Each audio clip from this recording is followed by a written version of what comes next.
In case of emergency, this podcast can be used as a notation device. It also contains immature language and should not be listened to by children, the credulous, or anyone with less than 2 brain cells to rub together. You have been warned. How he was over, I don't know how many Satanists, call them churches. He was like the bishop. You gotta be kidding me. What was in her heart? You don't know what sin she'd committed. You don't know how much unbelief was there. You don't know whether she hated her husband. I don't think so. Why would anybody spend so much time ranting and raving about something that they don't believe in? Really? Welcome to Skeptic's Brew Pub with Brother Brewer. And welcome to episode 47 of Skeptic's Brew Pub. I'm your host, Brother Brewer, and tonight I've got a little bit of a treat for you. Well, at least for the Patreon subscribers, because after the initial show that you're going to be hearing tonight, which goes a little, just about 45 minutes or so, when I stopped the recording, C-Web mentioned that he wanted to talk a little bit more about beer, and so we had a whole nother conversation that revolved around beer, some of our exploits in the military, and also a little bit about mythicism and some various other topics. So it actually turned into a really good interview. I got some really good audio, and like I said, the parts that do not get played here, I'm going to put as a patron-only bonus content. So if you want to hear that, go over to patreon.com/skepticsbrewpub and go ahead and make a per-episode donation. You can make as little as $1 an episode, and you'll have access to the bonus content. So without further ado, let's go ahead and get to the show. Oh, man, just if you don't mind me asking, I'm kind of fanboying a little bit, but how long have you been at this? This particular podcast? Oh, God, when did I start? I think I did this one in 2012 was the first one I did. Oh, wow. Because I was doing another podcast at the time, and I started doing this one as a side gig. I would do it probably once every 3 months. And then I stopped my other one and started doing this one full time. Okay, yeah. Why did you stop the other one? I mean, it sounded pretty good from what I was hearing. I just reached the end of it. It was a lot harder work than the paranormal one. A lot more research. And I was getting kind of burnt out on the subject. I don't know if I would have kept up with it. It probably would have been more successful than this one. But I'm happy with the way I ended it and what I put out. Yeah, I mean, the episodes that I caught, I really liked what I was hearing on them. So I went back. I appreciate that. Yeah, I went back and listened to some of the back catalog there. And I've been listening to the PSA for probably about a year and a half. Yeah, that's crazy. So.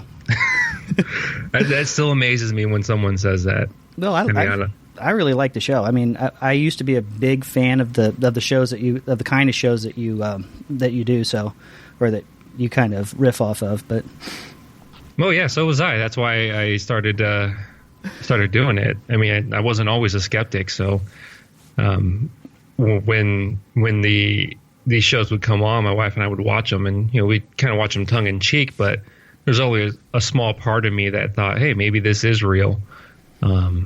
And then, once I became a skeptic, everything just kind of fell apart, and I was like, oh, this is all bullcrap. And then I started doing the podcast, and it was just fun.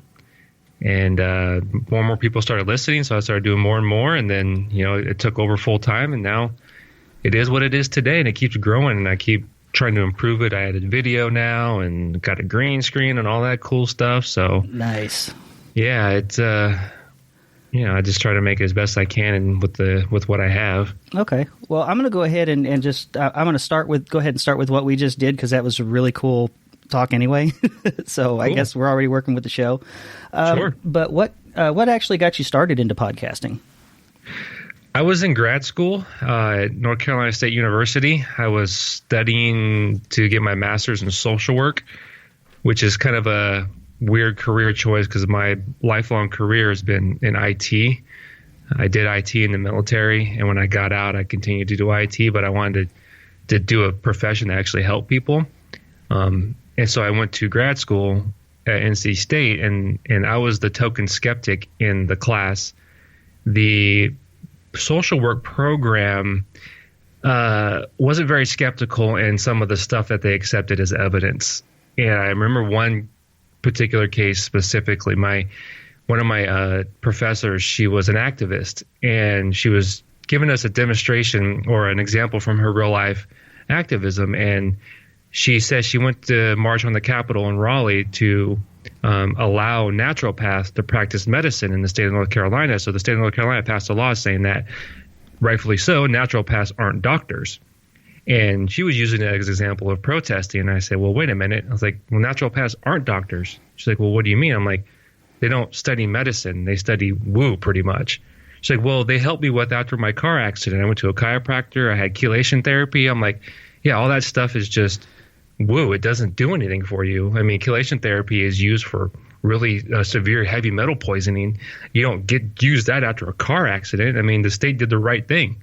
And from then on, I was the skeptic in the class. And so I decided, like, hey, that's a good idea. I'm a skeptic. I had this deconversion from religion. I have a lot of stuff to say and no one to say it to. So I started a blog, which was called Atheist Social Worker, where I was going to be what it's going to be like to be a social worker and an atheist in the social work field. And that morphed into C-Web Sunday School, which morphed into the podcast, which then turned into Paranormal Skeptic Academy. Make a long story short. Oh, cool. Now, what is Paranormal Skeptics Academy for folks that may be listening into this show that aren't familiar with it? Well, Paranormal Skeptic Academy is, I take the paranormal reality show you see on TV, and this is actually really hard for paranormal believers to understand, because I'll get comments on YouTube saying like, oh, why don't you go out and investigate instead of just talking trash about these shows? I'm like, well, that's not the podcast I'm doing. The podcast I'm doing is picking these shows apart. So I look at these shows with the skeptical eye. I point out what they're doing wrong, which is a lot, ways they can do things better, and pretty much make fun of it and try to educate at the same time, using examples from the show. That's PSA in a nutshell. Okay. Now, another question that I was going to ask you is how much, this is probably kind of a silly question for you and me, but how much real science and scientific method do you see actually going on in these shows? Being generous, none. Because they're not doing science. There's real paranormal investigators out there. Benjamin Radford and Joe Nickel are actually two legit paranormal investigators. It just so happens that they haven't found any evidence of the paranormal for all the decades they've been doing it. But they go and they examine paranormal claims and do legit investigations. The guys you see on TV, the girls you see on TV, they're ghost hunters. They're not investigators. They're looking for anomalies, and they're claiming them to be paranormal. The way they trick people is that they use sciencey sounding words or technobabble, or they use scientific looking equipment that actually doesn't do anything, or if it does anything, they're doing it wrong. So as far as actual science goes, and this is coming from someone, I don't have a science background. I'm a science enthusiast. I'm not a scientist myself. I appreciate science. There is no science going on those shows. Okay. Yeah, I was going to ask you about some of the how much you knew about some of the equipment that they use too, like the EMF meters. Where did that come from? I don't know the history of EMF meters. They grew in popularity after the Ghost Hunters show debuted. I think it was 2002. They were the first ones on TV to actually use this sciencey equipment. And EMF meters have always been a staple in ghost hunting investigations, because my guess on it is that it gives you an immediate hit for whatever you're doing. In past episodes of the show, I've done episodes on EMF and electromagnetic fields and how easy it is to find them. And the particular equipment they use a specific brand. I can't remember the name off the top of my head, but it's known to give false positives. I mean, it's known through the paranormal investigating community that this particular EMF meter gives false positives all the time. They're super, super sensitive. So anything will set them off. And I think, I don't know whether they consciously do it or unconsciously, they have a piece of equipment that gives them a positive hit. So they continue to use it because they can use that as evidence. Okay, well, and that's kind of using the term loosely too. Yeah. Evidence is used loosely. Yeah, because another thing I wanted to ask you about too, something that I used to think was really, I've got some friends actually that still buy into the whole thing with the EVPs and the ghost boxes. EVPs being the electronic voice phenomenon, quote unquote, and then those ghost boxes. What do you think the appeal to those is? Well, because it plays to our human nature. We're pattern-seeking creatures. We see patterns in everything, and we hear patterns in everything. So an EVP is static noise that we hear a pattern in, and we hear what we want to hear in it. If you watch one of these shows, most of the time they prime you with what the static says. They'll either flash it on the screen as a text, or they'll tell you. They'll listen to it. It'll sound garbled, and they'll say, "Oh, it says hello" or "get out." And when you hear it again, they play it back 3 or 4 times. You're going to hear hello or get out. I don't know if you're familiar with the podcast Skeptoid, but a few episodes back, probably a couple of years back, Brian Dunning did an episode on pareidolia, which is what the term is for hearing sounds and static. And he demonstrated just using sine waves that without priming you, it just sounds like noise. But when he tells you what you want to hear or what it's supposed to say, you can hear it. And I've done that in a couple of my episodes. So that's what they do. They prime you, they tell you what it is, then you hear it and you think, oh, that's a ghost talking to you. Again, it's creating a false positive. It's a false hit. Right. And then I think another thing that's kind of also misleading about those is that along with, the hearing the patterns, once you've heard it, you can't unhear it. So every time you go back to hear it again, you're going to hear that same thing, just like with there's the picture my favorite one's the illusion that's the frog and the horse. Mm-hmm. And once you finally see both of them, your brain will flip-flop between the two of them, but you'll never not see the other. Right. And I think that's another thing that kind of makes the EVPs and such seem legit, is because once you've heard it, you're going to hear it. Yeah, and the ghost box, it's just junk. It's a pre-programmed piece of equipment that says random words when either randomly based on a time or outside influence or an outside trigger. There's no reason behind it. Like, how would a ghost know to manipulate this particular frequency to say this specific word? We're assuming ghosts are way more intelligent as ghosts than they were when they were alive. But it's just random nonsense. That it's a cheap pop, to use a wrestling term. It's a cheap pop to say, hey, we got this cool box. It'll say random stuff. Sometimes it'll say creepy stuff if we're in like a haunted asylum, and it gives you a scare, and it builds proof, quote unquote proof, that what you have experienced is a ghost. Okay, yeah, and I was thinking of when I was also thinking about some of the tools I was going to ask you about. I was thinking back to a Ghost Hunters episode, which was the granddaddy of them all, basically. That was filmed not too far from here at the Crescent Hotel in Eureka Springs, where one of the things that they had was a thermal cam set up in the basement, and it caught like a full apparition. And when I saw that, I was like, holy cow. And then then someone showed me the debunk on that, and it turns out that what the thermal cam picked up was the solid surface, and even though it didn't reflect light, it reflected the heat reflection. It was reflecting the guy Grant's image back to itself. Mm-hmm. So, yeah, most people don't know that thermal cameras read surface temperature. They don't read air temperature. There was one Paranormal State episode, as one of the earlier ones I did, where they had an apparition that looked surprisingly like a soda can. And it turned out I researched the episode. It was a soda can. They used it to a warm can of soda in a cold room to give you that flash of heat on the image of the camera. And they said it was a ghost, but it was a soda can. And like you said, the heat reflected off the wall of the person standing in front of it. The thermal camera happens to catch it, or it can catch a pipe, or where there's less or more insulation, and then boom, there's your ghost. Mm-hmm. Yeah, and the same thing I think is true with I've seen them also use the infrared, the point and shoot thermometers, which those are the same principle. Is that they don't read the air temperature, they'll read the surface temperature of whatever they're pointed at. Right. And so somebody might be pointing it at one instance and it's hitting a wall and coming back, and then looks like they're pointing the same way, but they're actually pointing at the window, which is going to have a cooler temperature. And there's a cold spot. Yes, cold spots are another thing too, because apparently ghosts suck heat out of the air. It's not they never explain why or how ghosts do that.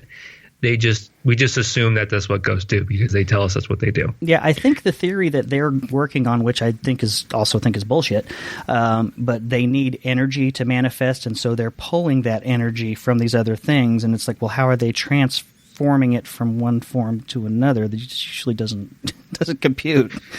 There's a blog called Skeptic's Boot. It's a guy out of England, Rob Lee. It's Lea, I think. He did a great write up on the physics of ghost, and in each section, the physics a ghost would have to obey or break. The physical law contradicts the one below it or above it.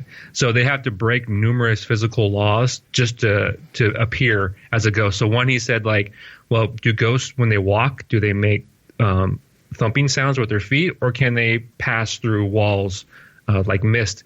Because if they could do that, wouldn't they just step right through the floor and fall through the floor? Like, how do they both simultaneously walk through a door or through a wall and still make a thumping sound? Like, physically, you can't do that. Right. One Last Story brings you full readings of strange tales and penny dreadfuls, from H.P. Lovecraft to M.R. James and far beyond. I am Adrian Ward, and I am your host for all things ghastly, ghostly, gothic, and ghoulish. Come pay me a visit at therealadrianward.com. I do so want someone to talk to.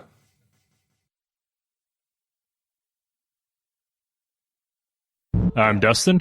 And I'm Wesley. We host the Atheist Nomads podcast. We're godless geeks who take a skeptical look at politics, religion, science, technology, and history. We also interview leaders in the atheist, skeptic, and humanist community. Check us out at atheistnomads.com. That's atheistnomads.com. Hey, all you listeners, I'm Robert. And I'm Amy from Secular Yakking. And we just wanted to let you know that if you've got 30 minutes to kill, then we're the podcast for you. We're just some old married couple who's been yakking at each other over the many years. And we thought we should start making it so you can listen in on our yakking. We dig past the mainstream and bring you the news that you may or may not have heard about. We take a look at politics, religion, science, and pretty much anything we feel like yakking about and sharing it with you. And let us not forget our weekly Mr. Potter Award. No, we're not professionals on anything we talk about, but we love to yak about stuff and give you our opinion on the matter. So tune in at secularyakking.com or check out our feed on iTunes, Stitcher, iHeartRadio, and anywhere good podcasts can be heard. And who knows what craziness will happen. Yeah, just like this.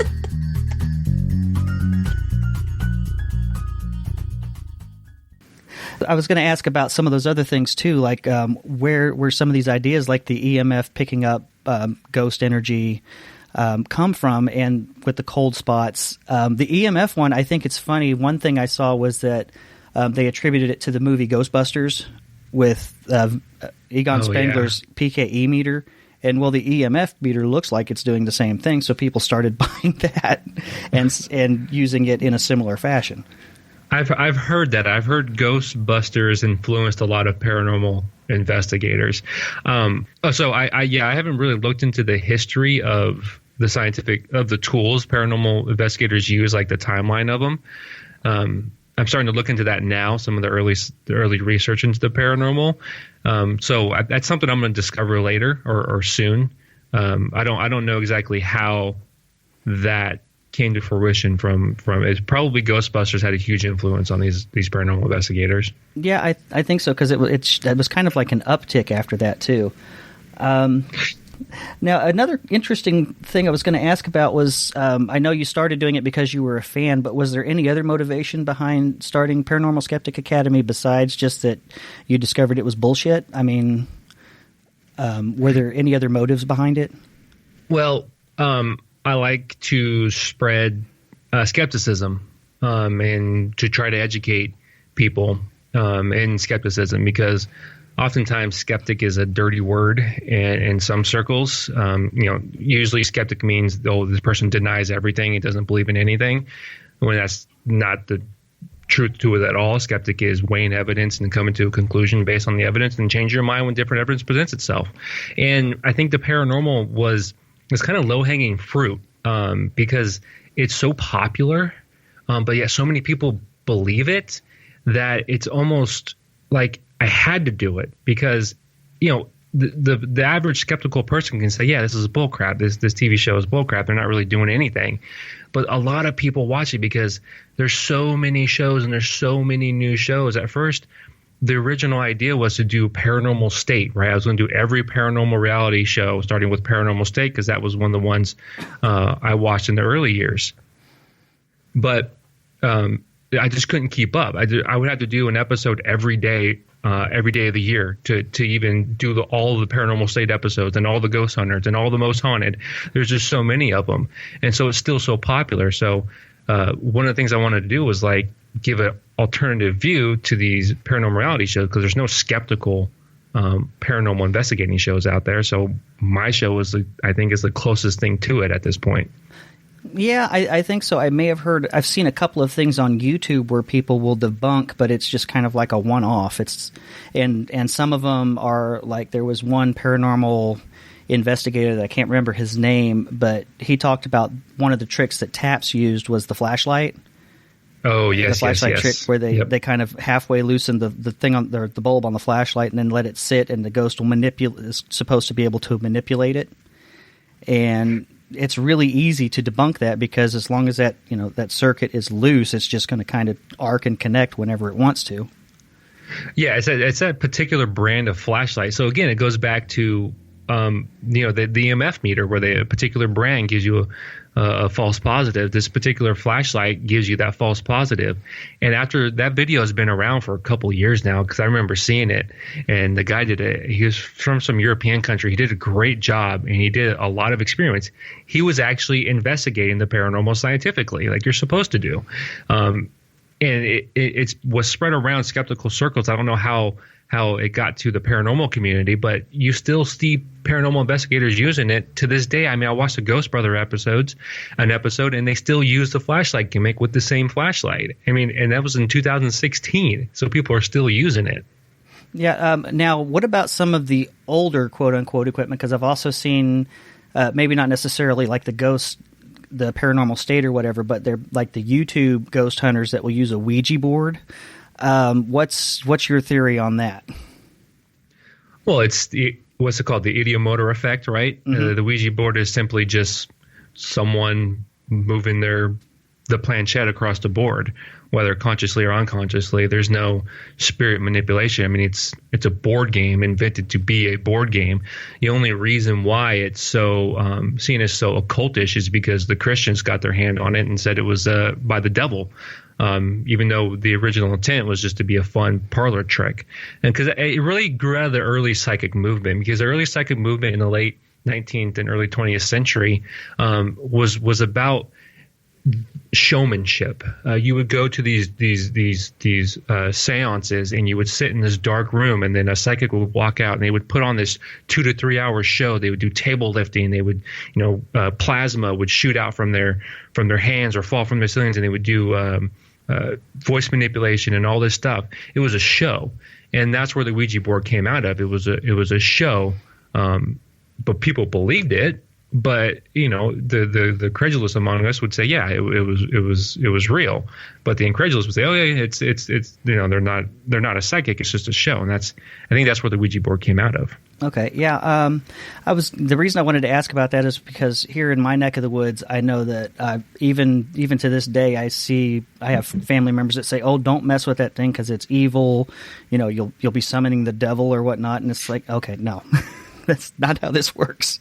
No, yeah, well, that's because the Christians got their hand on it, and they called it, an evil. You can summon spirits from another realm, and religious belief is very powerful. Even though you can say it's just a toy. Well, the toy can be very powerful. Like, no, it's not doing anything. You have to believe in demons to even accept that as a possibility. If you don't believe in demons, it's just a toy. Yeah. Now, I did want to ask you, too, about, since you have probably seen a lot more of these shows than I have, how many of them do you think are true believers as opposed to people that are just out to make a buck? That's tough to say. And I'm talking the shows, not the people like here, our local paranormal hunter groups, but I mean like the shows like the Ghost Hunters and Paranormal State and Haunted Collector and all of that. I think the one I think is completely full of crap is Zach Baggins from Ghost Adventures. I can almost guarantee, as much as I can guarantee without actually showing you the proof, that he's in it just for the money. And he found a gimmick and it's worked, and he's made a ton of money from it, from a lot of gullible people. I think Ryan Buell from Paranormal State believed it. I think he was truly felt that demons were after him. It could have been his mental illness, because lately that guy's been on some hard times, and he's a serial con artist. So, he could eventually believed his own bullcrap. I think most paranormal investigators, like you said, your local paranormal investigating team, I think they come from an honest position. I think they come from an honest point of view that they want to help people, and they think what they're doing is helping. They're not out to deceive people. They're not out to make a few bucks off of some gullible idiot. I think they honestly want to help people. The people on TV, they found a gimmick, they found a niche, they have a production crew that wants to follow them with cameras. If I was in that position, how much would I stretch the truth? If I didn't have any moral ethics, I would probably stretch it pretty far. I'd probably look like I was a true believer in the paranormal. Yeah, I was going to ask about some of the guys in particular. Ryan Buell was one that I know is on your top list that you talk about. But then there's the medium Chip Coffey. He seems a little. I don't know if I don't think he's a scam artist as much as maybe he's a little bit off. Yes. I have a love-hate relationship with Chip Coffey, because in the beginning, Paranormal State was my show, and I would believe what he was saying, because he seemed so authentic. And once I found out that he was full of crap like all the rest of them, the scales fell from my eyes. I was like, oh, this guy's scumbag just like the rest of them. But I don't think he comes from a dishonest position. I think he believes he has this power. Is it true that he has this power? Most likely not, but I feel like he believes he does. Does he get a pass for that? He shouldn't. Just because you believe something really, really hard and then you have these special powers doesn't mean that we have to accept that you have these powers. But I truly do think he believes he has these powers. And then the final one that I want to ask you about, and I think the reason that I want to bring him up in particular is because he comes from a long line of bullshit artists, John Zaffis. Oh, old John Zaffis here. Okay, let me tell you about Haunted Collector John Zaffis. That's my John Zaffis impersonation, by the way. John Zaffis is a con artist, plain and simple. I have no qualms about saying that. He's the nephew of Ed and Lorraine Warren, and if anybody knows anything about them, it's that they're con artists. The saying was that Ed has never found a house that wasn't haunted.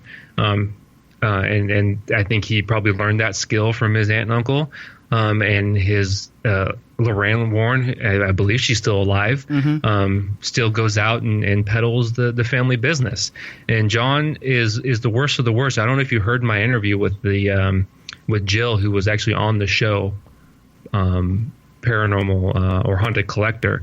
And from her telling me her experience with him, yeah, the guy's a scumbag. And from the show Haunted Collector, he's just out to take people's antiques, whether they're worth $10 or $100. He's taking people's property without properly compensating them. At least the Pawn Star guys give you money for what they buy. He just takes it and says, "Okay, I cleaned your spirit from your house." I mean, it pisses me off so much. Stuff like that is also the reason why I do this show. Stuff like John Zaffis and Ralph Sarchi from Demon Files. Guys like that who are so scandalous in their approach to dealing with people. They do way more harm than any good. They perpetuate these fears on people. That, yeah, he's saying that, oh, this object is haunted, or, oh, your house is infected by demons. And playing into these people's fears and making things worse.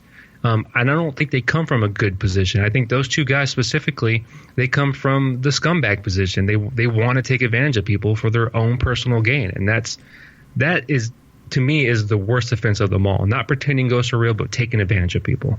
Yeah, and I think a lot of people also, when talking about the Warrens, don't realize just how full of shit they really were, and how full of shit she still is. Because I believe after seeing a couple of their movies that have come out, she's done the special features thing on them. But I mean, the Amityville was complete and totally debunked. It was total bullshit. That other one that The Conjuring was based on, and then this new Conjuring 2 was based on, those were also hoaxes, and they were proven to be hoaxes. But they keep, pushing it out like it was the real thing, and just milking it like for all it's worth. I think they end up believing their own bullshit, and at that point, how can you tell reality from fiction? Because they believe their own hype. And I told my wife, I'm like, the Amityville Horror was completely made up. She's like, what? I'm like, yeah, it was fabricated between like the lawyer and the owner of the house. It was a story they made up. There's really no truth behind it. She's like, really? I'm like, yeah, it's been known for years. She's like, oh, I thought it was real. I'm like, no, it's not real. And so I think there's a lot of people who just accept it for what it is at face value. Like, oh, okay, so these people must be legit. They must be telling the truth.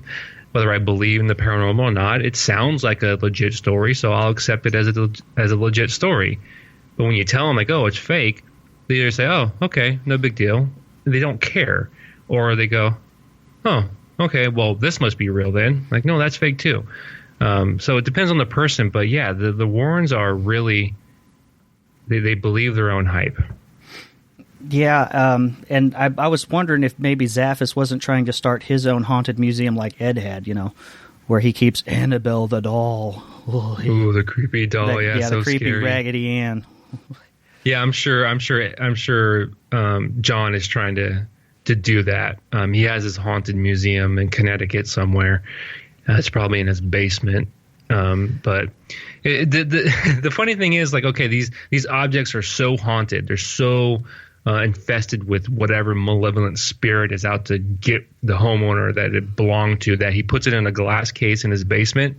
Like, that's supposed to keep it from getting out. Oh, yeah, like, well, it's consecrated, though, don't forget, because, he's able to do that. Yeah, if it's true, like, this is another thing, too. If what they're selling is true, so like Ralph Sarchi from Demon Files, if he really believes in demons, truly believes in them and the harm they can cause, he should do everything in his power to keep the people safe. He doesn't. He involves them in the investigation. He uses them as quote-unquote trigger objects. If he truly believed demons are that powerful, he should get those people as far away as possible as he does his thing in the house. But he doesn't. He involves the victims. And that just goes to show you that it's full of crap, because if he truly believed it, he would try to keep them safe.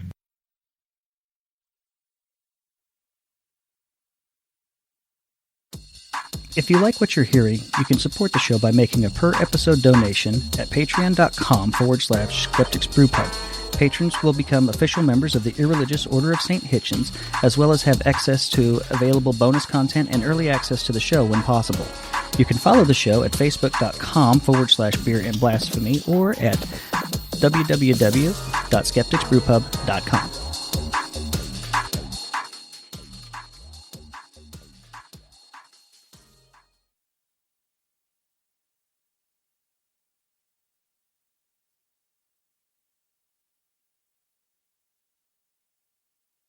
Hi, I'm Julia Sweeney, and I'm a cultural Catholic.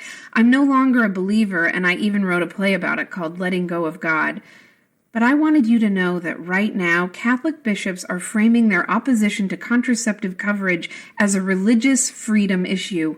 But the real threat to freedom is the bishops, who want to be free to force their dogma on people who don't want it. Please join the Freedom from Religion Foundation and help keep church and state separate.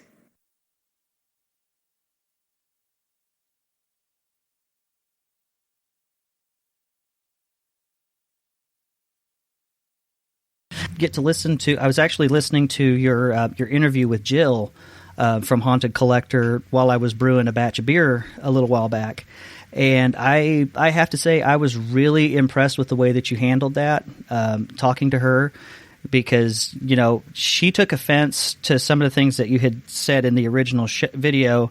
And you apologized for that, and you handled her, differently than you would have if you'd had someone like Zaphis sitting in the chair across from you. You were very respectful. You didn't, even though you threw some skepticism in there, you didn't make it sound like she was an idiot, but you still got your point across that Zaphis is an asshole. Yeah, that's my approach I want to take. And her episode that I reviewed was a live riff, meaning I watched the show and I riff on it live and record it. Almost every other episode is the way I do the show is I get the video by however means I can get it, and I watch it. I take notes, and then I clip the clips I want to keep, and then I write a script for it. It's all my words. It's all everything that I'm thinking as I'm watching it. It's just written down, and then I record it. So it's a smooth, polished video. But every once in a while, I'll just pop on the show, plug in the mic, and just record my thoughts as they come. And the comment that I made for Jill was something about her being a bad landlord because she always had multiple tenants. Okay, that was off the cuff. It was, not the most respectful thing to say. And I apologized to her for that because that's what offended her the most, was that I called her a bad landlord, and that's how she got in contact with me. I apologized to her. I said, reach out. Here's my email. Contact me. She contacted me. We discussed it. And we had the interview. And I always want to stress in my videos that I'm not there to attack the person being investigated. I consider them, whether this is condescending or not, I consider them the victim, because they're being taken advantage of by these paranormal investigators.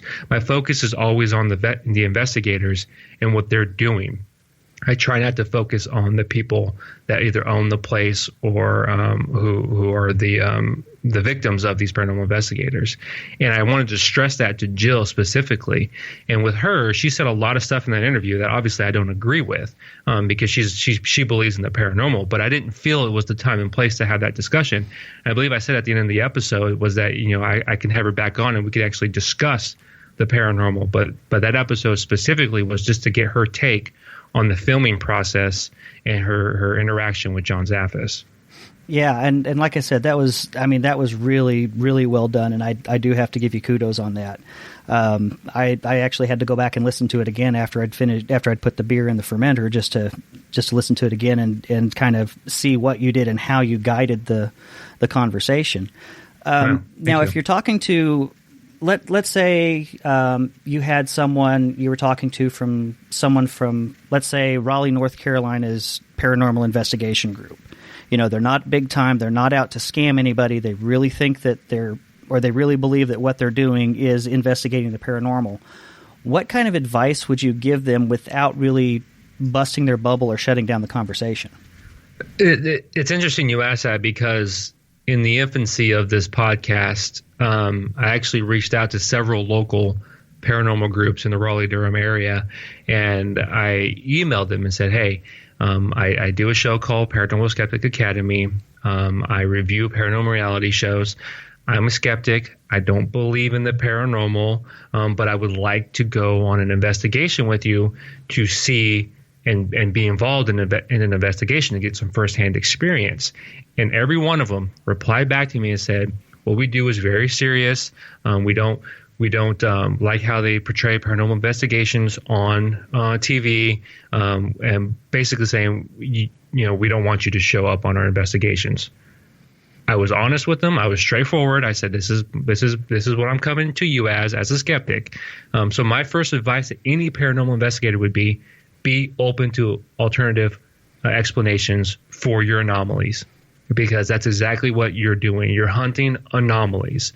It doesn't always have to be the paranormal. If there's a natural explanation for what is occurring, that should be the first explanation, not the paranormal.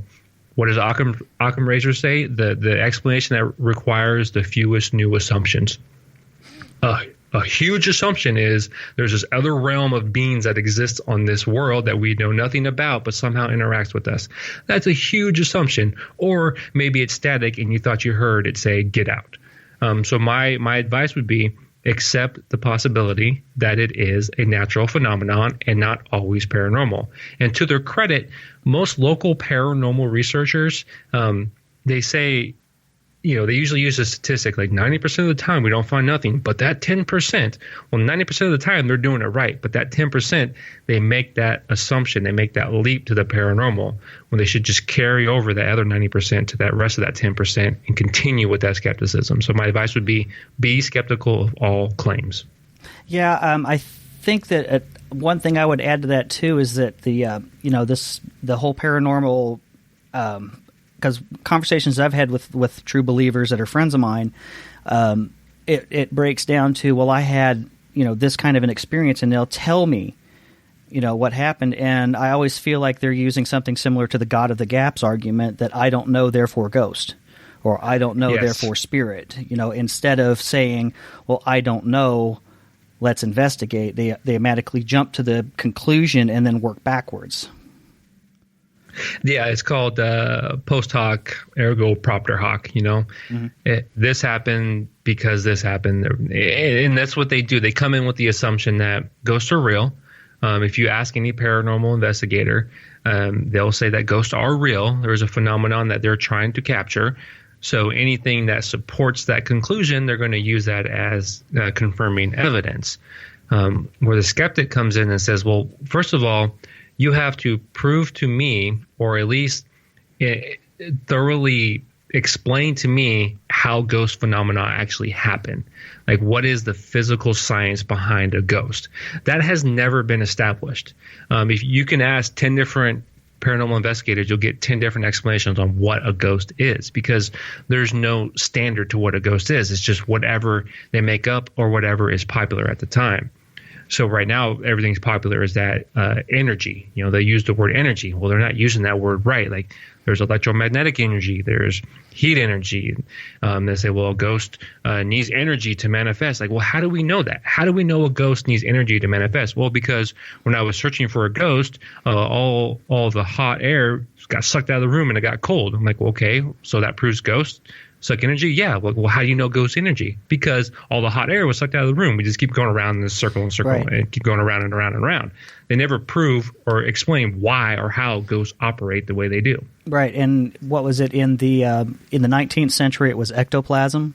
Mm-hmm. I think, and ghosts weren't an energy; they were an ectoplasm that usually wound up being something like cheesecloth. But right, yeah, that goes back to the early showmanship of psychics. The early psychic shows that people would go to seances, and that's what they would see. Their evidence was different from the evidence we have today in 2017. Now today everyone has a cell phone in their pocket they can use to record audio, and everything can be an EVP. Case in point, the Ghost Brothers dude was filming using his iPhone to film in infrared. Well, someone on YouTube, one of the commenters on YouTube said, like your iPhone camera can't film in infrared. It's just an app overlay. It's just a software thing. It's not actually filming in infrared, but he's using his cell phone like it's an infrared camera. So everyone has technology, but you would think with cell phones being what they are, with cell phone cameras, that you would have more evidence of ghosts. But all we have is more evidence of hoaxes, because there's apps now specifically designed to make ghosts appear in your pictures. We don't. Yeah, and then there's also, of course, the photos that they'll show you that are like the orbs. Those are always the fun ones. I can't believe orbs are still a thing. I know. I mean, because it's dust, basically. Yes. And with digital cameras now, they're able to pick up the dust in the air better than you could with the old Polaroids. So, of course, you're going to see more orbs and such, especially if you're trying to photograph in a dark room, because that flash is going to catch the reflections off of whatever particles are in the room, and then there's your orb. Yeah, my good friend Kenny Biddle, he's a professional photographer. He's like, yeah, orbs don't happen with professional photographers because we know how to take pictures. Like the average paranormal investigator snapping with a point and shoot camera, of course you're going to see orbs. It's dust. I still can't believe people think orbs are a thing. And you still hear them on these shows like, oh, it's an orb. I don't know if you saw the video I did on YouTube where I was filming me doing my show. And when I was editing the video, I saw a little dust particle creep down across the camera. It went down by my left leg, and it shot back up towards my head. I'm like, oh, it's an orb. A ghost is trying to attack me. I'm like, no, it's dust. That's how ridiculous it is. Yeah, and I think also you see the wisps of smoke, or the what are some of the other ones that I've seen, or like the light flashes. The mist, the light flashes. That it's just that the exposure was open a little bit too long. I mean, there's just so many ways that not only can people get pictures and think they've got something when it's not, but there's so many ones that are just out and out fakes. Like you see some that are double exposure. Oh, you're going to see those with you see a lot with the panoramic pictures on cell phones now. And if you catch someone moving while you're taking that panoramic shot, you're going to get that ghostly image of where, oh, that person was walking across my shot, where you see half their legs over here and their torso over here, and it's kind of distorted. You're seeing a lot of those now. Yeah. And it's just you don't know how to use the technology. You don't know how to recognize when it's just an artifact of the photograph and not actually a paranormal spirit. Yeah, and I've also learned not to trust any paranormal videos that come out of Asia because they all seem to be that girl from The Ring. Have you ever noticed that? Every one of them that you see, it's that girl from The Ring, the long hair. It's like that in dinosaur fossils, right? Mm-hmm. Everyone's really skeptical of dinosaur fossils coming out of China. Yeah. I mean, some of it sounds like it really. I really don't want to be dissing the people that do believe in this, because I know, we can't know for certain. I mean, that's the beauty of science, is that nothing is certain. But at the same time, I do want to encourage people, just like you do, to ask questions. Don't just take "I don't know, therefore X" as your answer. Look at it from a skeptical point of view of what other things could it be? What's an easier explanation? Because a lot of times, it's going to be that you're going to find some kind of a physical explanation, probably 99 times out of 100, and that 100th time is just because we don't have the technology to understand it yet. Right, exactly. The one of the hardest things, but one of the best things to say is, "I don't know." And that's what science does. And that's why I love science as a science enthusiast. It says, "I don't know, but let's find out." Not, "I don't know, so it's this." And I have a great example of this because I was having a conversation on YouTube with a believer in the paranormal, and eventually this person says, well, she asked where consciousness comes from. We're self-aware beings. I was like, well, that's a loaded question if I ever saw one. First of all, I was like, I'm not a neurologist, so I don't know where consciousness comes from. We're at the very infant stages of understanding how our brain works and how consciousness arises from our brain. I'm like, I do know it comes from our brain. It doesn't come from an outside source. And I can see where she was going. She was saying like, well, you don't know where consciousness comes from. It has to come from somewhere. Therefore, there's either God or a spirit realm that provides this consciousness. I'm like, I can see the logic she was taking.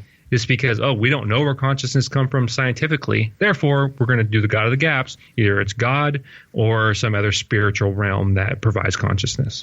Yeah, and I think it's funny that if you look at, even though we're in the infancy stages of it, most of the evidence that we see points to a negative when it comes to a spirit world, or even, our consciousness being something other than a creation of our brains.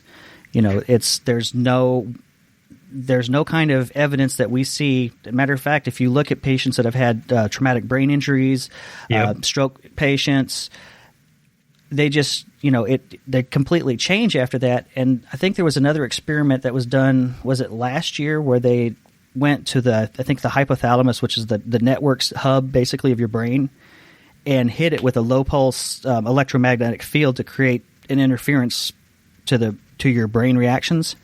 And the person just shut off. I mean, they all the autonomic functions like breathing, heart rate, and everything stayed the same, but their consciousness just shut off. And when they stopped the field, the person picked up just exactly like nothing had happened. There was not even a gap in their memory. It was just from one instant right to the next. Yeah, it boggles the mind that people still believe in dualism. Like the mind and body are separate, or the mind and spirit. You ask any believer in a religion that they say, yeah, there's a difference between your physical body and your soul, right? Mm-hmm. But we have ample evidence to suggest that any damage, like you said, to the brain can cause tremendous personality shifts. There's that classic case of Phineas Gage, the guy that got the tamping rod shot through the front of his face. And it completely changed his personality because part of his brain was damaged. You don't need any more evidence than that if you can manipulate the way the brain is, like you said, strokes or traumatic brain injury, a car accident, or someone a soldier fighting in Iraq or Afghanistan suffers a head injury, it can completely change them. And I don't know what more evidence you need to suggest that the mind is what the brain does. It's a physical. It's an organic it's an organic piece in your head that controls who you are. But yeah, so what would I'm going to have to? It looks like we're running out of time here, so let me find out, or let me get from you where people can find Paranormal Skeptic Academy, where they can get more from you, Patreon, all of that good stuff. Okay, well, the best place is paranormalskepticacademy.com is the website. There's a Facebook page, facebook.com/Paranormal Skeptic Academy. I'm on Twitter at cweb619, where basically you just get updates of when new shows are released. Also on YouTube, it's P Skeptic Academy. The YouTube channel has full video versions of the podcast. iTunes, Stitcher has it. Any podcatcher, RSS feed catcher, and patreon.com/PSAs if you want to support the show financially. If you do that, you do get a bonus members only episode every month, and you get early access to all the new episodes. So if you were a Patreon member right now, you would get episode 41, Killing Bigfoot, which is episode 41 coming up, the new show Killing Bigfoot. And I have a soft spot in my heart for Bigfoot. I'm obsessed with Bigfoot. So it's one of my favorite shows to do, any Bigfoot-related shows. So that's how you get a hold of me. It's I keep doing these shows. I've been doing them for, 5 years now, and I'll keep going as long as I stay interested. Awesome. And I do recommend folks that you do go for the Patreon on there, because it is some really cool extra content that you get out of that. There's I think you do some extras, like little bits that don't get released to the general public too. Once in a while.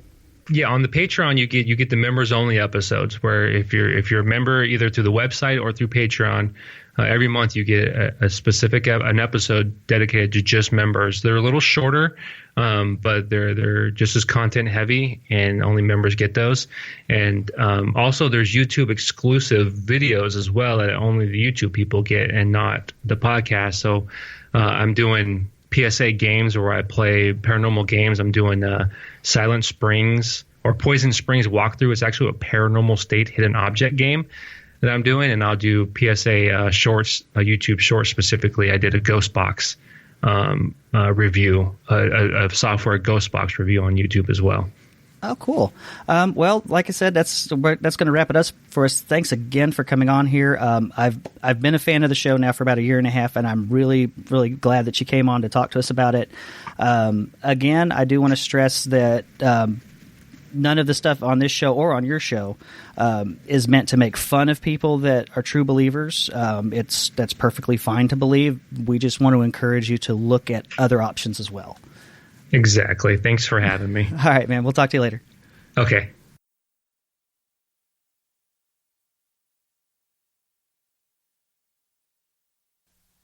Okay, well, that's going to wrap it up for this week's episode of Skeptics Brew Pub. I had a really good time on the interview, and just wanted to also I wanted to, again, thank C. Webb from Paranormal Skeptics Academy for joining me tonight. And for those of you that are patrons or soon-to-be patrons, there's a whole bunch more content, like I said earlier, that is going to be put up on the patron for patrons only, and that will be probably up. I'll probably have it up tomorrow evening, so probably be looking for it probably around either late Tuesday evening or early Wednesday morning is when I'll put the episode or put that extra up. And again, you can find that at patreon.com/skepticsbrewpub. And that's going to wrap it up for the evening. We're going to go ahead and put episode 47 to bed, and we'll see you next week.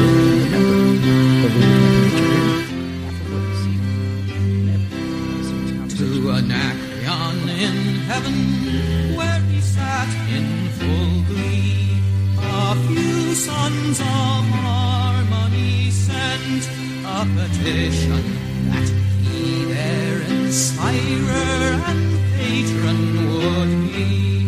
When this answer aright from the jolly old Grecian, voice, fiddle, and flute, no longer be mute. I'll lend you my name and inspire you to boot. And besides, I'll instruct you like me to entwine the myrtle of Venus with Bacchus's vine. And besides, I'll instruct you like me to entwine the myrtle of Venus with Bacchus's vine.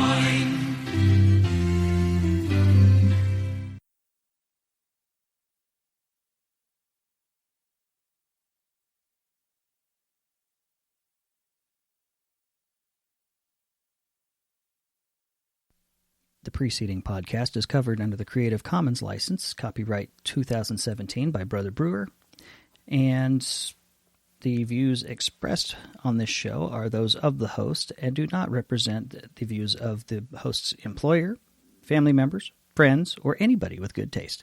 Good night.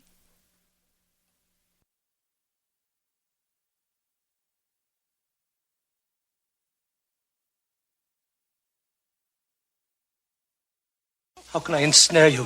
What bait must I use to catch your love? I am your servant. Ah, but the servant waits while the master baits.